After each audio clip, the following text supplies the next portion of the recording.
آج میری بہن کی شادی کو پورا 1 مہینہ ہو گیا تھا۔ آج میں اس کے لیے بہت ہی زیادہ اداس تھا۔ مجھے اس کی بہت زیادہ یاد آ رہی تھی۔ تانیہ کو یاد کرتے کرتے میری آنکھیں بھیگ گئیں۔ گزرا وقت میری آنکھوں کے سامنے گھومنے لگا تھا۔ کتنا پیار تھا ہم دونوں بہن بھائی میں۔ جب ابا اس دنیا سے چلے گئے تھے تو تب اماں نے ہم دونوں کو ماں اور باپ دونوں بن کر پالا تھا۔ ہماری ذرا ذرا سی خوشی کا خیال رکھا تھا۔ اپنی ضروریات کو پس پشت ڈال دیا، مگر ہمیں کبھی کسی چیز کی کمی محسوس نہیں ہونے دی۔ اور میں بھی اپنی بہن کا خیال رکھتا تھا۔ اپنی نئی کاپیاں پینسلیں اسے دے دیتا اور خود پرانی چیزیں میں وقت گزار دیا تھا۔ آج جب گزارا وقت یاد آیا تو میری آنکھوں میں آنسو اور لبوں پر مسکراہٹ تھی۔ آفس سے گھر آیا تو امی میرا انتظار کر رہی تھیں۔ آج میں نے تمہاری پسند کا کھانا بنایا ہے۔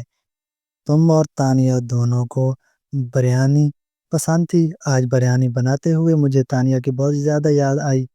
ماں بھی میری طرح بہت اداس تھی۔ ماں، آپ کو تانیہ سے بات ہوئی؟ وہ کہاں پر ہے؟ اتنے دن ہو گئے، وہ گھر میں کیوں نہیں آئی؟ شادی کر کے بھول ہی گئی ہے کیا؟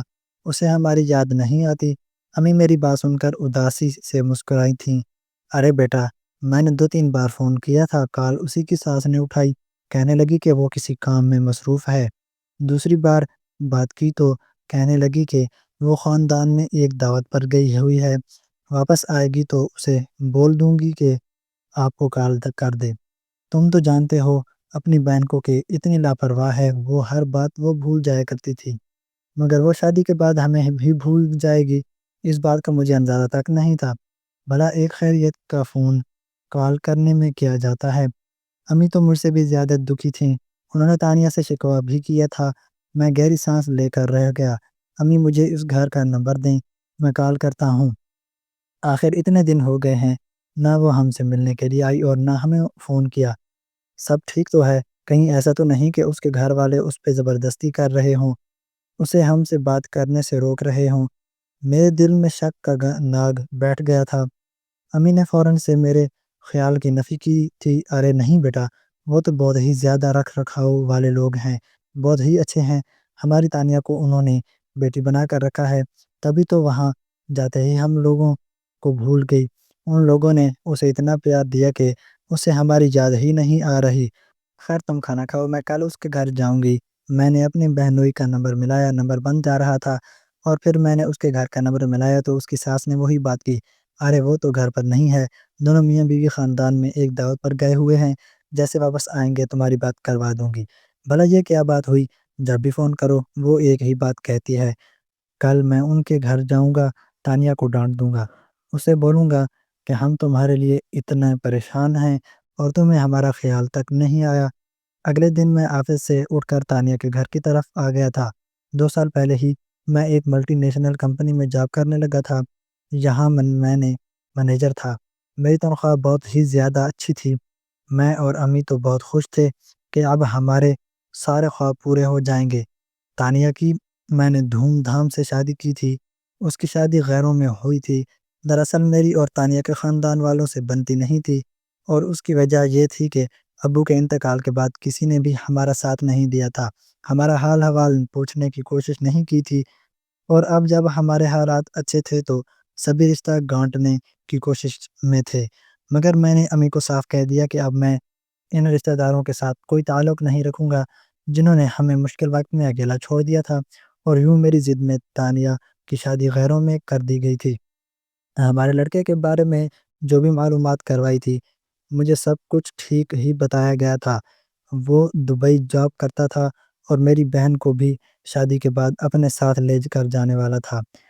تانیہ کے گھر آیا تو اس کی ساس کہنے لگی کہ وہ دونوں تو ہنی مون پر گئے ہوئے ہیں، تم اتنے دور سے آئے ہو، بیٹھو میں تمہارے لیے چائے بنواتی ہوں۔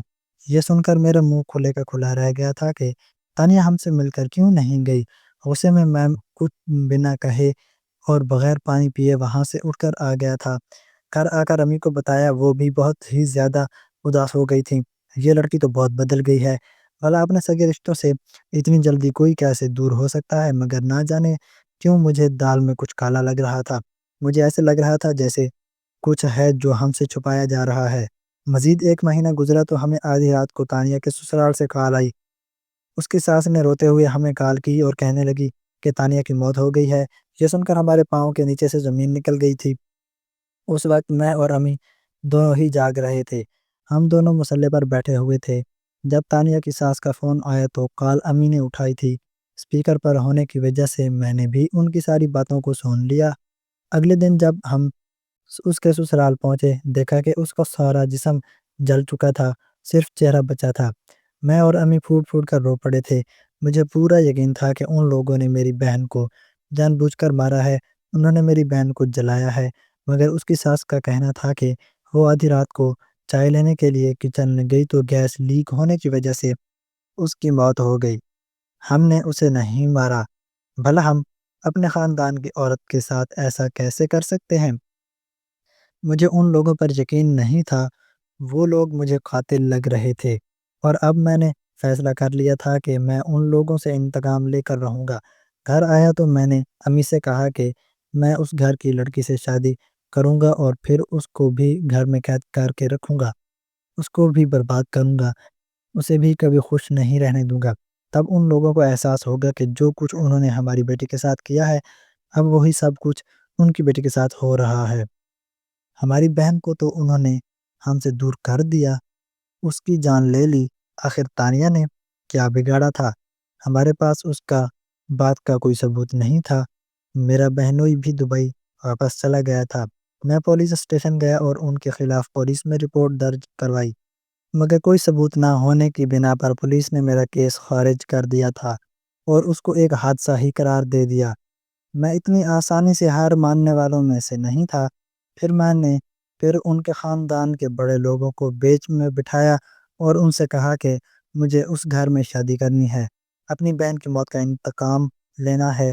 مجھے لگا تھا کہ وہ لوگ کبھی بھی اس بات کے لیے تیار نہیں ہوں گے، کبھی بھی وہ مجھے اپنی بیٹی کا رشتہ نہیں دیں گے۔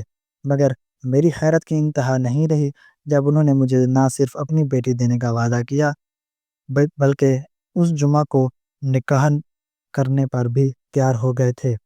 اسی جمعہ کو میں نے امی کو لے کر نکاح کرنے کے لیے گھر آ گیا تھا، مگر امی مجھے راستے میں بار بار روکتی رہیں، بیٹا تم ایسا مت کرو، کسی کے لیے کی سزا کسی دوسرے کو مت دو، وہ لڑکی بے گناہ ہے، آخر تم اسے اس گناہ کی سزا کیسے دے سکتے ہو جو گناہ اس نے کیا ہی نہیں۔ میں نے تمہاری ایسی تربیت تو نہیں کی تھی، مگر میں ان کی ساری باتوں کو ایک کان سے سن کر دوسرے کان سے نکال دیتا تھا۔ نکاح کے وہ چند کلمات جنہیں لوگ زندگی کا سب سے خوبصورت بندھن سمجھتے ہیں، میرے لیے ایک جنگ کا اعلان تھے۔ جب قاضی صاحب نے پوچھا کہ کیا آپ کو سارہ بنت احمد کے ساتھ نکاح قبول ہے، تو میرے ذہن میں اپنی بہن ثانیہ کا وہ جھلسا ہوا چہرہ گھوم گیا۔ میں نے سسرال کے صحن میں دیکھا تھا۔ میں نے نہایت سرد لہجے میں کہا قبول ہے، لیکن یہ قبولیت محبت کی نہیں بلکہ اس نفرت کی تھی جو پچھلے کئی مہینوں سے میرے اندر پل رہی تھی۔ میں نے سارہ کو ایک بیوی کے طور پر نہیں بلکہ اپنی بہن کے قاتلوں کے نمائندے کے طور پر قبول کیا تھا۔ میرا مقصد اسے خوشیاں دینا نہیں بلکہ اسے اس کے خاندان کے گناہوں کی وہ سزا دینا تھی جو قانون نہیں دے سکا تھا۔ رخصتی کے بعد جب سارہ میرے گھر آئی تو وہ روایتی دلہنوں کی طرح شرم و حیا اور آنکھوں میں ہزاروں خواب سجائے ہوئے تھی، لیکن اسے کیا معلوم تھا کہ جس گھر کو وہ اپنا بسانے آئی ہے وہاں اس کا استقبال پھولوں سے نہیں بلکہ کانٹوں سے ہوگا۔ پہلے ہی دن میں نے اسے بتا دیا کہ اس گھر میں اس کی حیثیت ایک قیدی کی ہے۔ میں نے اس سے اس کا موبائل فون چھین لیا اور اسے ایک پرانے کمرے میں رہنے پر مجبور کیا۔ سارہ شروع میں حیران ہوئی، اسے لگا کہ شاید میں کسی پریشانی میں ہوں۔ اس نے ہمدردی کا ہاتھ بڑھانا چاہا لیکن میں نے اسے جھڑک کر دور کر دیا۔ وقت گزرنے کے ساتھ ساتھ میرا رویہ مزید تلخ ہوتا گیا۔ میں آفس سے گھر آتا تو میرا غصہ ساتویں آسمان پر ہوتا۔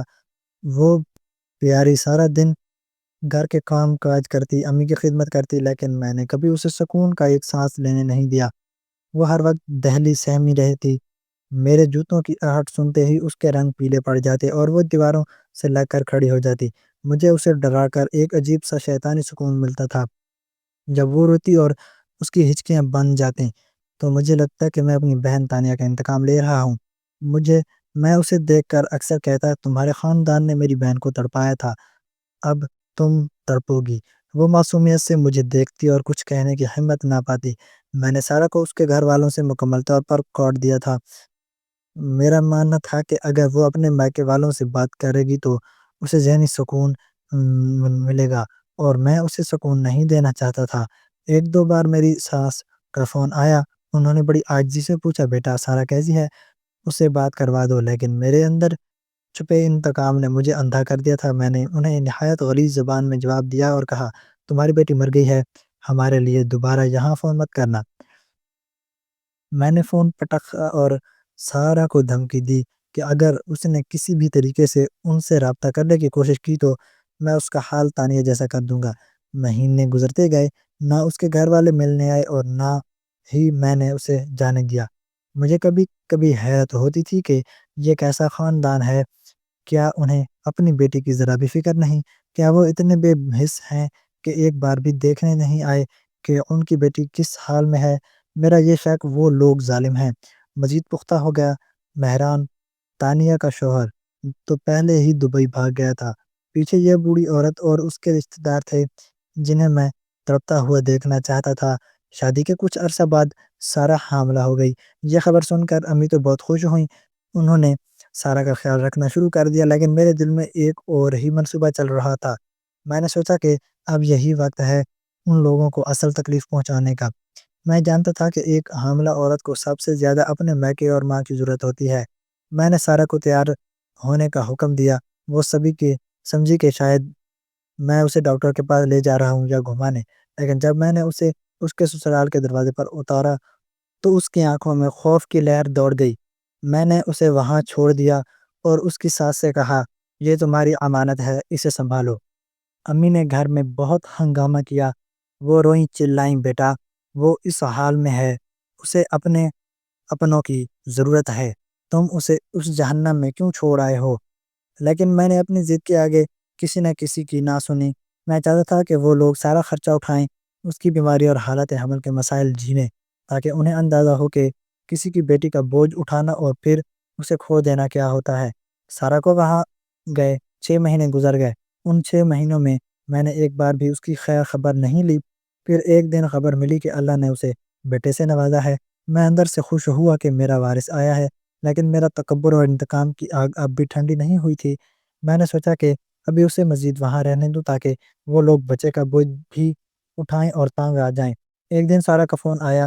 وہ زاروں کی طرح رو رہی تھی۔ اس کی آواز میں ایسی بے بسی تھی کہ کوئی پتھر دل بھی پگھل جائے۔ خدا کے یہ مجھے جہاں سے لے جاؤ، میں مر جاؤں گی، میرے بچے کو بچا لیں۔ لیکن میں نے کہا لگا کر فون بند کر دیا۔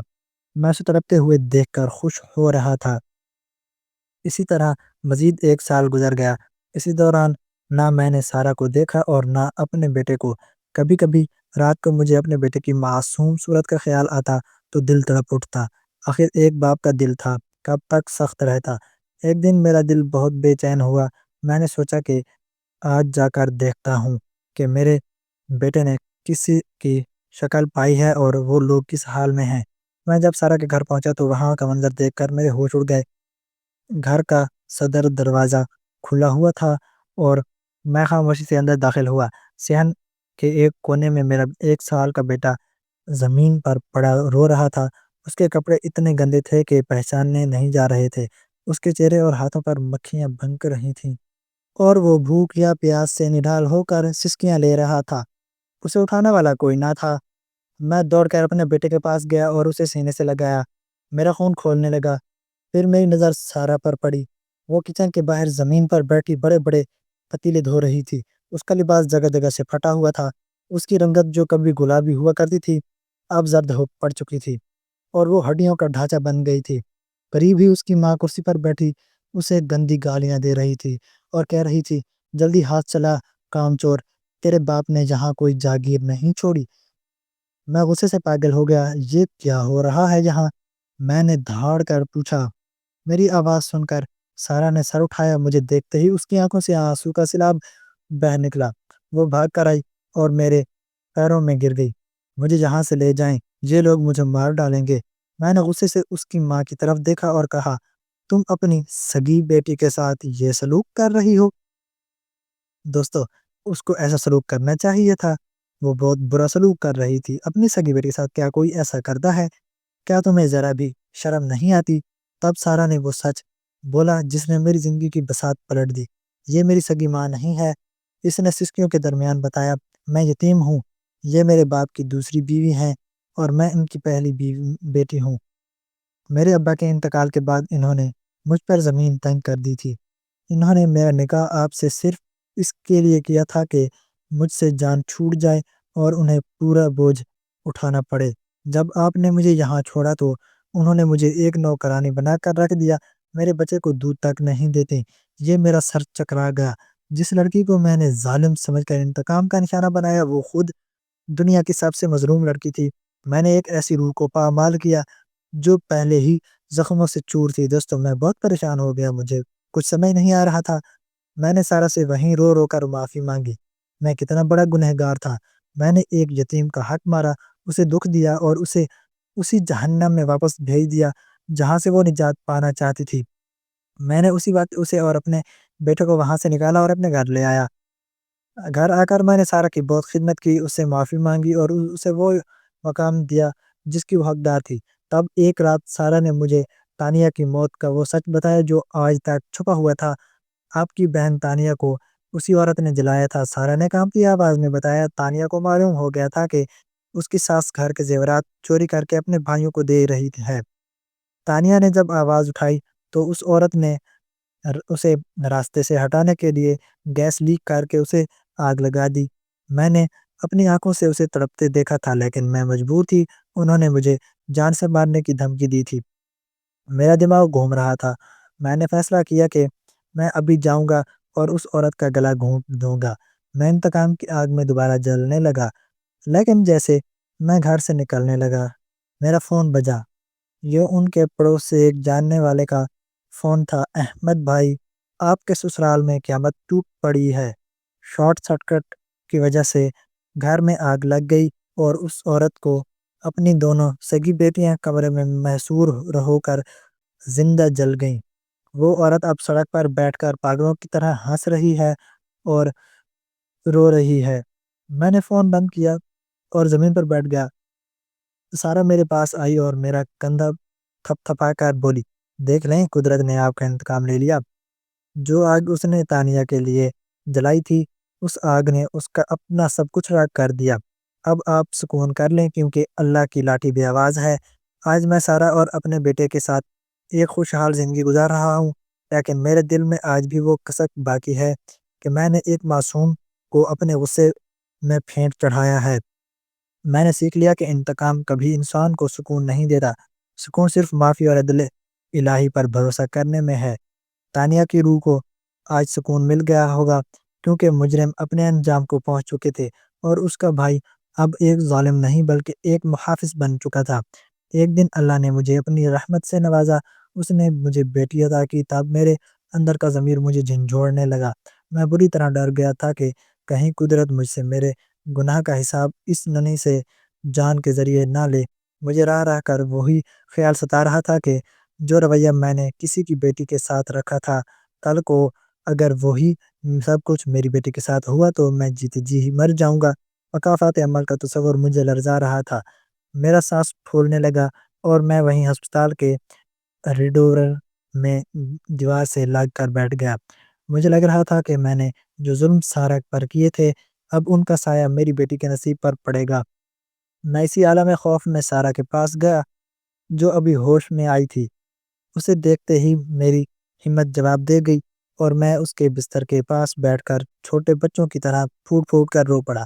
سارا میری اس حالت پر حیران رہ گئی، اس نے اپنا کمزور ہاتھ میرے کندھے پر رکھا اور پوچھا، کیا ہوا؟ آپ اس طرح کیوں رو رہے ہیں؟ اللہ نے ہمیں اتنی بڑی خوشی دی ہے، آپ کو تو مسکرانا چاہیے۔ میں روتے ہوئے سارا کے ہاتھ تھام لیے اور کہا، سارا میں بہت ڈرا ہوا ہوں، مجھے ڈر لگ رہا ہے کہ میں نے تمہارے ساتھ جو زیادتیاں کیں، تمہارا فون چھینا، تمہیں قید رکھا، تمہارے میکے والوں کے سامنے تمہیں ذلیل کیا اور حاملہ ہونے کے باوجود تمہیں اس جنم میں چھوڑ آیا، کہیں ان سب باتوں کا بدلہ اللہ میری اس بیٹی سے نہ لے۔ میں ایک برا انسان ہوں سارا، میں نے تمہاری زندگی برباد کرنے میں کوئی کسر نہیں چھوڑی تھی، خدا کے لیے مجھے معاف کر دو، ورنہ میں اس بوجھ کے ساتھ جی نہیں پاؤں گا۔ سارہ کی آنکھوں میں نمی آ گئی، لیکن اس کے لبوں پر ایک نہایت پرسکون اور دلکش مسکراہٹ تھی۔ اس نے میرے ہاتھ اپنے چہرے سے لگائے اور بڑی محبت سے بولی، آپ کیوں اتنا سوچ رہے ہیں؟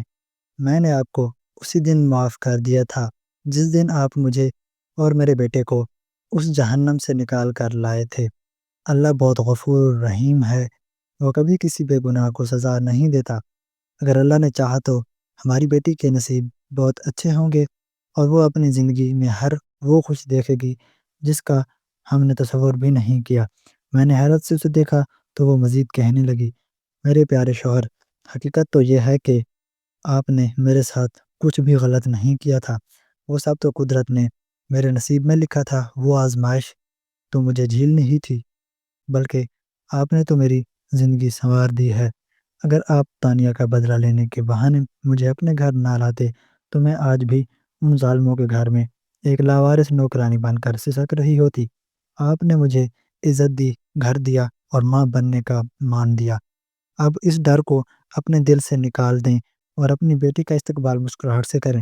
سارہ کی ان باتوں نے میرے تڑپتے ہوئے دل کو وہ قرار بخشا جو دنیا کی کوئی اور چیز نہیں دے سکتی تھی۔ میں نے محسوس کیا کہ اللہ نے مجھے سارہ کی صورت میں صرف بیوی نہیں بلکہ ایک ایسی پناہ گاہ دی ہے جو میری خطاؤں کو اپنی محبت میں چھپا لیتی ہے۔ میں نے اپنی بیٹی کو دوبارہ گود میں لیا، اس کی پیشانی چومی اور سچے دل سے توبہ کی کہ اب میں ایک ایسا باپ بنوں گا جس پر میری بیٹی فخر کر سکے، اور ایک ایسا شوہر جو سارہ کے آنسو کا بدلہ خوشیوں سے چکائے۔ دوستو، یہ کہانی ہم نے خود لکھی ہے اور یہ آپ کو بہت اچھی لگی ہوگی۔ کمنٹ میں اپنی رائے کا اظہار